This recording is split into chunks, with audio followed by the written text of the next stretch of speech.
സ്നേഹമുള്ളവരെ, ഞാൻ നിങ്ങളുടെ സ്വന്തം സുലഭൻ ടീച്ചർ. ഇന്ന് ഞാൻ ഉണ്ടാക്കുന്ന ഒരു സ്പെഷ്യൽ ആയിട്ടാണ്. എന്താ കാരണം, ഈ ചൂട് കാലത്ത് ചുട്ടുപൊള്ളുന്ന സമയത്ത് എണ്ണപ്പലഹാരങ്ങൾ അവോയ്ഡ് ചെയ്യണം. എണ്ണപ്പലഹാരങ്ങൾ കഴിക്കാം, അത് നിർത്തിയൊന്നുമില്ല, വല്ലപ്പോഴൊക്കെ കഴിക്കാം. എന്നാലും അതിലും നല്ലത് സ്റ്റീംഡ്, അതായത് ആവിയിൽ വേവിച്ച സാധനങ്ങളാണ് നല്ലത്. കുട്ടികൾക്കായാലും വലിയവർക്കായാലും. അത് കാരണം കൊണ്ട് ഞാൻ ഇന്ന് ഉണ്ടാക്കാൻ പോകുന്നത് വളരെ ഈസി ആയിട്ടുള്ള, നമ്മുടെ ഇഡ്ഡലിയല്ല, ഇഡ്ഡലിയുടെ പോലെ തന്നെ. ഇഡ്ഡലിക്കൊക്കെ ആകുമ്പോൾ മാവ് അരച്ച് വയ്ക്കണ്ടേ, ഇത് അതൊന്നും വേണ്ട. ഇതിപ്പോൾ ഞാൻ ഒരു ചെറിയ ഗ്ലാസ്സിലെ പച്ചരി ഇതിൽ സ്റ്റോക്ക് ചെയ്ത് വെച്ചിരുന്നു. അതിപ്പോൾ കഴുകി ഇതിലിട്ടിട്ടുണ്ട്. ഇനി അതിൽ തൈര് ചേർക്കും, പിന്നെ റവ ചേർക്കും. ഒക്കെ ചേർത്തിട്ട് പിന്നെ അതിനെ ഡോക്കള പോലെ ആവിയിൽ പുഴുങ്ങിയെടുക്കും. ഡോക്കള അല്ല കേട്ടോ, അത് ഡോക്കള ഞാൻ ഉണ്ടാക്കാൻ പോകുന്നുണ്ട്, അത് വേറെ. അപ്പം അതിന് വേണ്ടിയിട്ടാണ് ഈ സാധനങ്ങളൊക്കെ വെച്ചത്. ഉള്ളി അരിഞ്ഞ് വെച്ചിട്ടുണ്ട്, ഇഞ്ചിയുണ്ട്, മല്ലിയുടെ ഇലയുണ്ട്, പച്ചമുളകുണ്ട്, റവ എടുത്ത് വെച്ചിട്ടുണ്ട് 3-4 ടീസ്പൂൺ കേട്ടോ. പിന്നെ ഏതായാലും നമുക്ക് അതിൻ്റെ ചട്നി ഉണ്ടാക്കണം, നാളികേര ചട്നി ഉണ്ടാക്കണം. അപ്പോൾ ഈ അരി ആദ്യം അരക്കട്ടെ കേട്ടോ, ആദ്യം അരിക്കാം.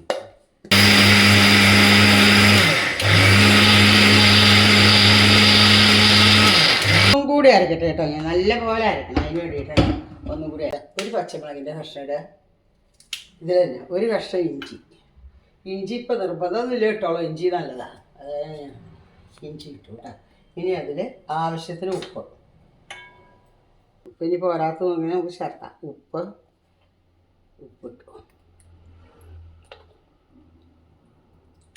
ഇത് കഴിഞ്ഞിട്ട് ഇത് തൈര് കേട്ടോ, ഒരു 2 ടീസ്പൂൺ തൈര്, 2-3 ടീസ്പൂൺ തൈര് ചേർക്കും. വെള്ളം കൂടിയപ്പോൾ നമുക്ക് പൊടി ചേർക്കാമല്ലോ.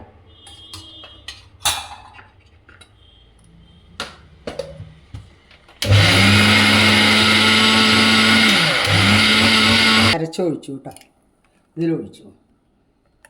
ഉപ്പ്, ഇഞ്ചി, പച്ചമുളക് ഒരു കഷ്ണം, അതൊക്കെ കൂടി അരച്ചു. പച്ചരിയാണ്, ഒരു 15 മിനിറ്റ് സോക്ക് ചെയ്തിട്ടാണ് അരച്ചത്. ഇനി ഇതിലിപ്പോൾ നോക്കൂ, നമ്മൾ റവ ചേർക്കും. ഒരു 2 സ്പൂൺ റവ ചേർത്തു കേട്ടോ. പോരെങ്കിൽ നമുക്ക് വീണ്ടും ചേർക്കാം, വെള്ളം കുറവണെങ്കിൽ കേട്ടോ. ഇതാ ഇളക്കണം. ഇത് ഇനി ഒരു 10 മിനിറ്റ് ഇരിക്കണം. 10 മിനിറ്റ് കഴിയുമ്പോഴേക്കും റവ ചീർത്ത് വരും, മനസ്സിലായോ? അത് കഴിഞ്ഞ ശേഷം നമുക്ക് വേണം ഈനോ ചേർക്കാനും അപ്പം അതിന് മുമ്പ് നമുക്ക് കടുക് വറുത്തിടാം.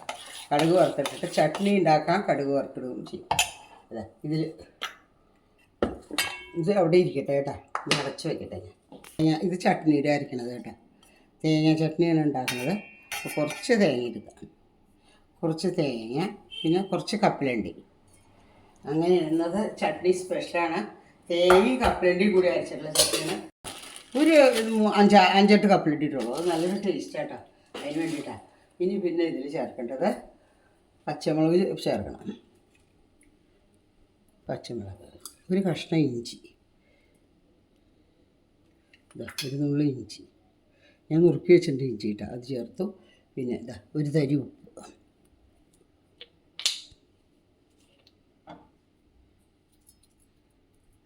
ചേർത്തു.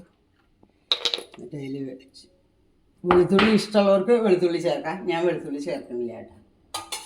വെളുത്തുള്ളിയോട് ഇൻട്രസ്റ്റ് ഉള്ളവർക്ക് വെളുത്തുള്ളി ചേർക്കാം കേട്ടോ. ചമ്മന്തി അരക്കട്ടെ.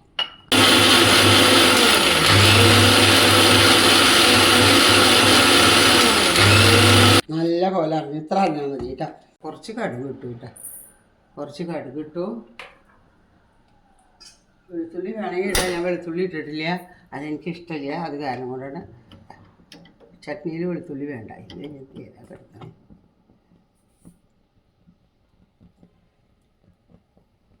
തുള്ളി വെളിച്ചെണ്ണ വെച്ചു കേട്ടോ, പൊട്ടിത്തെറിക്കാനുള്ള ചാൻസ്. ചട്നിയിൽ വറുത്തതായ ഉള്ളി പരിപ്പ് ഇടുന്നത് നല്ലതാണ് കേട്ടോ.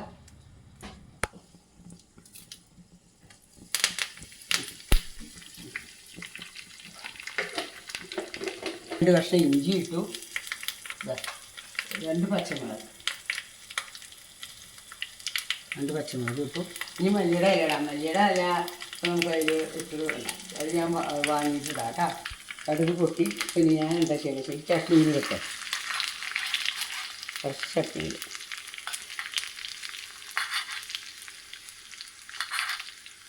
കുറച്ച് കടുകും ഇത് ചട്നിയിലിട്ടു.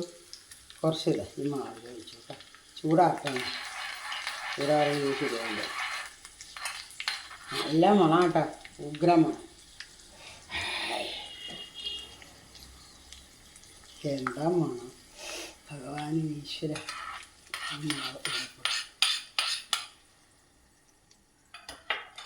ഇനി മാവിളക്കട്ടെ.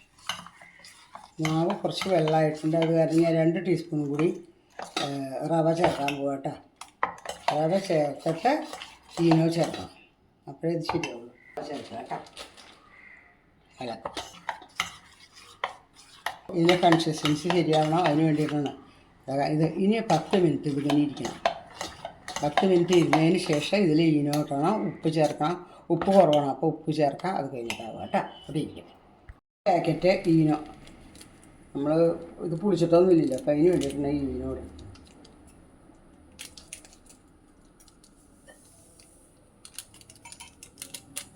ഈനോ ഇത് ചേർക്കും കേട്ടോ. ഒരു ഈനോ ചേർക്കും. ഈനോ ബ്ലൂ ചേർക്കണം എന്നൊക്കെ പറയും, ഞാൻ അതൊന്നും ചേർക്കും. ഏത് ഈനോ നല്ല പോലെ ഇളക്കാം. ഒരു തുള്ളി വെള്ളം വെച്ചോളൂ. ഉപ്പൊക്കെ പാകത്തിന് ഇല്ലേ നോക്കി കുറച്ച് മല്ലിയുടെ ഇലയിടുക. മല്ലിയുടെ ഇല പിന്നെ അവസാനം ഇട്ടാൽ മതി. ഞാൻ ഇട്ടുണ്ട് ഇഡ്ഡലി പാത്രം വെച്ചിട്ടുണ്ട്. ഇഡ്ഡലി പാത്രമല്ല, കുക്കറാണ് വെച്ചിരിക്കുന്നത്. കുക്കറിൽ നോക്കും. ഇതാ ഞാൻ നെയ്യാൻ പറ്റുകയാണ്. ഇനി എന്ത് ചെയ്യണം വെച്ചാൽ ഇതായി കുക്കറിൻ്റെ തട്ടിൽ കേട്ടോ. ഈ അളവിലാണ് കേട്ടോ മാവ് ഉണ്ടാക്കേണ്ടത്. ഈ കൺസിസ്റ്റൻസിയിൽ മാവ് വേണം, കൊഴുപ്പ് ആയിട്ട് ചെയ്യണം. മല്ലിയുടെ ഇല ഇടുക. പച്ചമുളക് വേണമെങ്കിൽ ഇടാം. അധികം എരിവൊന്നും വേണ്ട, കുട്ടികൾക്ക് കൊടുക്കാനുള്ളതാണെങ്കിൽ എരിവൊന്നും അധികം പറ്റില്ല കേട്ടോ. ഇനി ഇതുപോലെ ഇഞ്ചി വേണമെങ്കിൽ ചെയ്യാമെന്ന് മാത്രമേ ഉള്ളൂ, അതിൻ്റെ ആവശ്യമൊന്നുമില്ല. ഈ ക്യാരറ്റ് വേണമെങ്കിൽ ഇതിൽ അരിഞ്ഞിടാം, ഒക്കെ ഇടാം. ഇത് നമ്മൾ വെച്ചു 10 മിനിറ്റ് കഴിഞ്ഞിട്ട് നമുക്കിത് നോക്കിക്കോളാം. 10 മിനിറ്റ് കഴിഞ്ഞിട്ട് നമുക്ക് വാങ്ങാം. 10 മിനിറ്റ് കഴിഞ്ഞപ്പോൾ ഞാനതെടുത്തു, ആ കുക്കറിൽ നിന്ന് അതെടുത്തു. അതിന് നോക്കിയപ്പോൾ എന്താ രസം. അതിങ്ങനെ കേക്ക് പോലെ ഇടന്നു വന്നിരിക്കണേ. നോക്കൂ, ഇതിനെ നമ്മൾ കട്ട് ചെയ്യണം. ഇനി നല്ല സോഫ്റ്റാണ്, പക്ഷെ അതേസമയം എങ്ങനെ ടേസ്റ്റ് ഉണ്ടെന്ന് എനിക്കറിയില്ല. ചട്നി കൂട്ടിയിട്ട് തിന്നോക്കാം. നോക്കൂ എന്താ സോഫ്റ്റ്. നോക്കൂ, ഇങ്ങനെ ഇളകണുണ്ടോ, നല്ല രസമുണ്ട്. ഈനോട്ടോ കാരണം കൊണ്ട് നല്ല നന്നായിട്ട് ഇരിക്കുന്നുണ്ട്. പിന്നെ നമുക്ക് ചട്നി കൂട്ടിയിട്ട് തിന്നാം. എന്നിട്ട് അതിൻ്റെ ടേസ്റ്റ് എങ്ങനെയുണ്ടെന്ന് പറയാം. ചട്നി വെളുത്ത ഡോക്കളെ എന്താ സാധനം എന്നറിയില്ല, നല്ല രസമുണ്ട്, നല്ല ഭംഗിയുണ്ട്. ഇത് വളരെ ഈസി ആയിട്ട് ഉണ്ടാക്കാം. കുട്ടികൾക്ക് എല്ലാവർക്കും ഇഷ്ടപ്പെടും.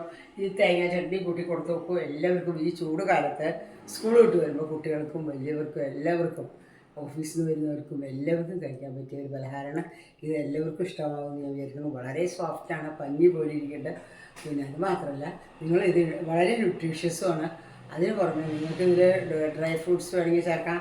അതിനും പുറമെ എന്ത് വേണമെങ്കിൽ ഇതിൽ ആഡ് ചെയ്യാൻ നിങ്ങൾക്ക് വേണമെന്ന് വെച്ച് കഴിഞ്ഞാൽ ഇതിൻ്റെ അല്ലെങ്കിൽ ആവശ്യമൊന്നുമില്ല. ആവശ്യമുണ്ടെങ്കിൽ ചേർത്തോളൂ ഡ്രൈ ഫ്രൂട്ട്സ്. അതൊന്നും ഞാൻ ചേർത്തിട്ടില്ല, അത്രമാത്രമേ ഉള്ളൂ. ഈ ചട്നിയിലാണെങ്കിൽ കപ്പലണ്ടി ചേർത്തിട്ടുള്ളതാണ്, അതും വളരെ ന്യൂട്രീഷ്യസാണ്. തേങ്ങ മാത്രമല്ല, കപ്പലണ്ടിയും കൂടി ചേർത്തിട്ടുള്ള ചട്നിയാണ്. അപ്പോൾ അത് കാരണം കൊണ്ട് ഇത് സ്വാദ് നോക്കൂ, വളരെ ടേസ്റ്റാണ്.